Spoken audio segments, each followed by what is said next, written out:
Hello YouTubers, it's JSky91 here, and today I'll be doing the third video of my X-Cross tips and tricks video.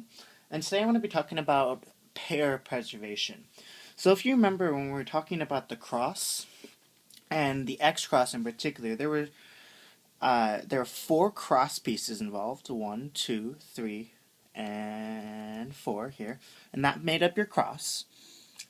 And then you also, when you have an X-Cross, you also have an additional corner and edge piece as well. And that corner and edge piece makes up the X portion of the X-Cross. So, when I talk about pair preservation, I'm going to be talking about attempting to preserve that X of the X-Cross. So, yeah, that's what I'll be talking about. And I will be giving a couple examples and going through a couple of tips and tricks. So the first thing I want to talk about when doing the X-Cross is being, and this is just one of the simplest ways of doing things, is just being aware of which layers are being turned on the cube when you're doing your cross. So for instance, if you saw this here, you might think, oh damn, this is going to get broken up, or oh, if I go put this in right now, it's going to break it up. But you might realize that if you watch which layers are going to be turned. Let's say if I were to do, if I decided to do this cross by doing this, R, G, like, this thing's breaking, R prime like that, to set it up opposites, and then I just did like this right here, or sorry, this, that, and that, you'd see that actually never got left off. So the little things like that, where if you know what's just turning, you know where things are actually safe. Now, you can also imagine that we had this situation where if we look at this cross here real quick, we've got the pair put in place here, here, here, here. There's another thing that's very important to be aware of, and that's cross choice. So right now, I could choose to go for this blue right here, put this blue here, and then there. But then I'll be left with this awkward portion right here. And so this is one of those moments where if your cube doesn't pop on you, one moment, put that back in, where understanding the different multitudes of crosses can be very useful. For instance, if I take this and that and make those two opposites, but before I do that, I do an R2, puts that in opposites. I can do there, there, there, which puts those all in opposites. And now all I have to do is do a U, R prime, D2, and it sets it up so that it's right here on top.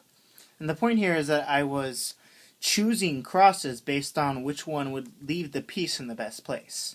And when you're doing this, you're thinking about which sides are being moved, so where this is going to end up. Now, in that case, I just tried to put it out of the way. So I just knew that it was going to be moved on these three layers. Let's say it's moved on F, R, and D are being used, and I know that U is perfectly safe to put something on, so I can put this pair on U if I ever have that case, where F, I just got to make sure it's off the F face, off the R, and off the D, which it is, right? So back here, this is a completely safe spot for it to be. And so here's another example. Now this is just a common little trick that you run into, and this is just again knowing which angles are going to be turned, or which sides are going to be turned. A lot of people would see this right here, and here's your cross, very simple, and they would immediately want to go like that to put that in, and they do this, and then they break it up, and they go, oh, what do I do? Well, I'll just do this. You just pull it down like that. But then when you come back, you still have to break it, which is not a big deal, as you can just put it back in. But there is actually, is that right? Yes. No, I think that was there. There we go. There's actually a simpler way. If you realize that only the bottom layer And if we do this right, the up layer and the front layer are going to be turned. Then all I need to do is take this piece right here and put it somewhere so that it's on the back on the up, because then it'll never be turned by this or this. So instead of just doing the R prime U2 R U2. Now what happens when I put it? Oh, sorry, I forgot to do this first. Is that right? Yes. Yeah. So like that. Alright. Let's see here. What's this next one here? So here's our cross. Now, on this next one, sorry, I don't have any more of just the black one, so I'm going to have to use the color. But go ahead and look around using white here. Those two are opposites in place. We've got this little block here, there, and there. Now, a lot of people, when they did this cross, would probably have just done something like this, like put it in place. Put those two in place there. So you see it was here. Take this block, put it in place, R, U2, R prime, L. Maybe in a slightly better position. But the thing is, when you're preserving pairs, you're not just preserving pairs that have a white corner on them and that therefore form an F2L pair. You're also preserving the cross pieces. If you ever have a cross piece, like right here, that is also connected with the corner, you can save that as well, because all you need in order to form a little 2x1 block is that edge. So you have 2 out of the 3 requirements already if you just keep these pieces here. So, and if you were smart here, you actually would have seen that all you need to do is an R2 there. Could save that, R, U2, R, and then I probably would have just thumb here, there. But yeah. So, very important to remember to save the actual cross pieces as well. This is valuable, even though it's not actually a corner for the cross. See, oh, this is just a fun little trick that is very useful to have. If you ever find yourself in this situation, which if you're now that I'm going to show you this, you're going to find it all the time, trust me. We've got a piece flipped in place, and if you go to put it down, it's still nice, you're going to save it, but then you would have it right here. And if you try and take it out, it still is going to end up messed up here. You see here? It was right here. And even if I try and finish this cross, it's going to be in the wrong direction, so I'm going to have to do another R2 and to do that, if I wanted.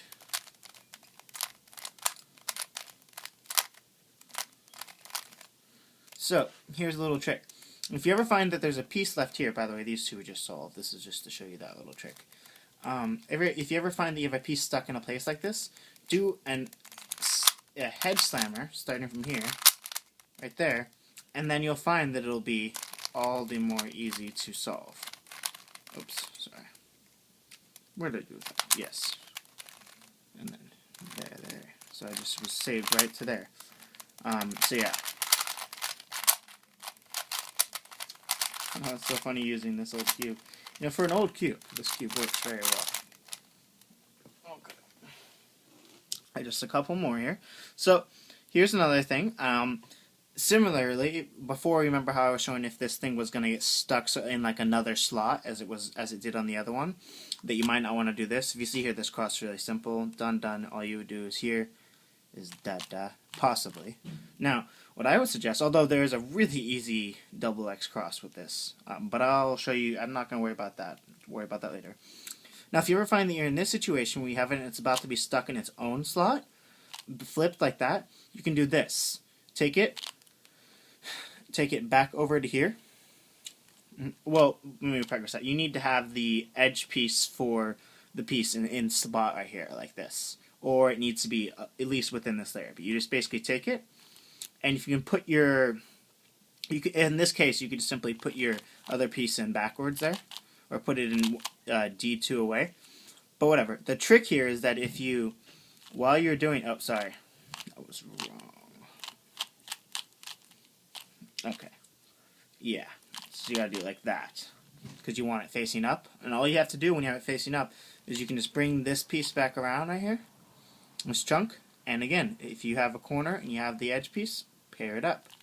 So let me go back over that again, because I know that probably didn't didn't come off as easy as I wanted. So here we are, where we started. We were going to get stuck with it in its own spot.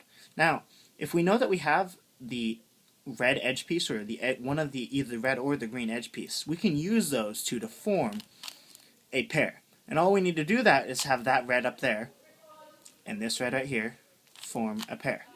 Now it forms a pair. But the way we did it wasn't the most advantageous because it broke up our cross. So if you ever find you're somewhere near the end here like this, you can just do something like this. What I do here is I just put in the piece backwards here. Now I have this facing up. Flip it around, put it in, D, F2, F2. Move it back there. I pulled it from over here, up, D, F2. Very fun little trick. And I'll end with one last thing where you have multiple pair preservation. Now, a lot of people won't go for this. You know, this is sort of double X crossing. It is. You know, I'm going to basically double X cross here. But it's important for us to go over it as well because there are a lot of times when you have easy things. Now, the way I prioritize things is if you have a pair by itself, that's nice. But pairs often are either going to get stuck in slots maybe or end up on top and then you still got to slot them. If you can just make a straight X cross, go for it. Do that first. And then think about where the pair is going to be. But think about the X cross first. So for instance, I have this piece right here. And that block down there. I happen to know that the piece that belongs with this right here is, oh, right here. I think it was supposed to, I wanted it there, but whatever. Here's fine too. So it's right here. Okay. All I have to do to form a little block there is do an RU from R prime right there. So you just pull it in place. Now I have that block formed, and I can think now around this pair. So I put that as my priority. Now I can think around this pair. I can think, okay, well, if I take this out of the way, now it's going to be safe. No, see, actually, the smarter thing would be to take it 2 out of the way, because then it's not going to be moved. There. Put in that block. Ba-dum. And then here it actually would not be a big deal to just do a little slide in and back. So go ahead and rewatch that again if you didn't see how that cross worked. But basically, I prioritized the X cross and then did the pair. If you just have 2 pairs floating around, try and put one of the pairs into an X cross. That's generally the way I recommend it because it's harder to try and keep track of 2 pairs than it is to create an X cross and then try and keep the other pair from being broken. So I don't know if that helps any of you, but it's just a methodology that I go through.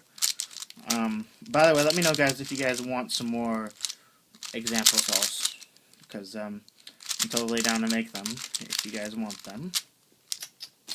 Alright, thank you. Please rate, comment, subscribe. And again, just keep those things in mind while you are doing cubing, because you can almost always preserve a pair. Always. I'd say 90% of the time I either make an X cross, preserve a pair, or there's another trick I'm going to teach you wherein you just influence the last layer, or influence your first pair, or make it such that you have a simple RUR prime insert. So please rate, comment, subscribe. Thank you. Bye-bye.